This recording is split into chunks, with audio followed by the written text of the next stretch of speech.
medical centers, for the same reason that I spoke about schools and water, we are also in my territories of Dimbelenge, Kasai, missing or lacking of access to proper health and wellness care. Most of the disease that we deal with are disease from parasites and bacteria infection, as well as accidents, so injuries. And of course, we have to deal with malaria. That's one of the biggest one. Besides those, oftentimes it's very rare to have anything else because we eat organic food. We don't eat much salt, no sugar, processed salt or processed sugar. Everything is very natural. There is no pollution whatsoever. There is no noise pollution. There is no plastic. There is no paper everywhere. There is none of that. So that is the competitive advantage of living in rural area in Africa, which is something I really would like to take away because I think it's keep making sure my people stay healthy and safe and sane.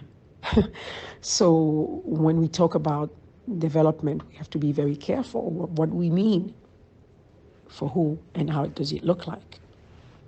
So the same thing for school, that I believe that they have to have access to better school or better infrastructures and better care. I think the same for medical centers. And my idea of medical centers is not necessarily the same as the Western paradigm, but yet, it's kind of like a combination of small units, sometimes maybe even portable units, because now they have like those the clinics that are like containers, where they have state-of-the-art, medical tools so they can help and assist people. So the main thing would be really for either,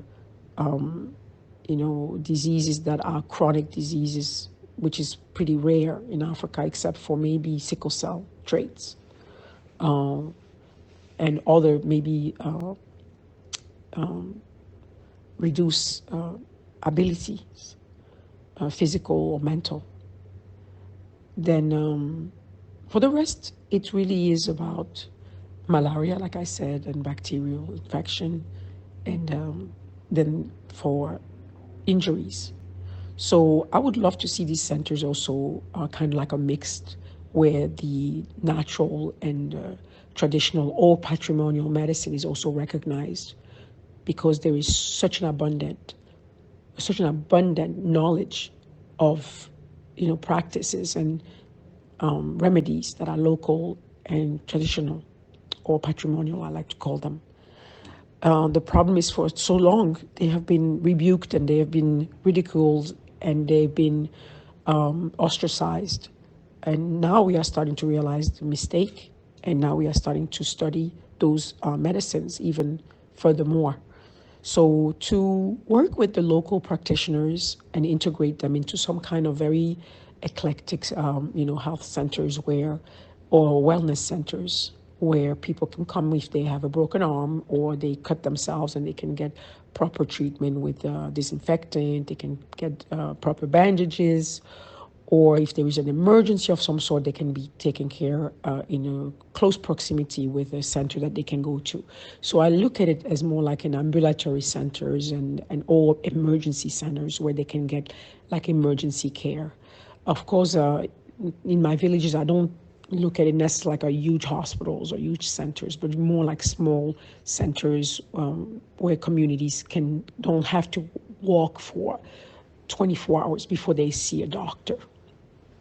And so those small centers could be run by the local community, and also by a nurse practitioner or a medical team that is composed of nurse practitioners and assistants, and then eventually nurses and probably doctors who could come and visit the area often. So I already have figured out a mean of transportation that's quite interesting, but I will talk to you about another time. But to help, doctors, visits to those centers, but also to give back credences, proper credences to local and patrimonial practitioners, and see with them and select with them the protocols that we could apply for the people in case of certain things, because they are more habilitated in many cases to bring proper solutions to the problems. So my medical center is a small place in villages, like several of them, like little centers for ambulatory and emergency cares.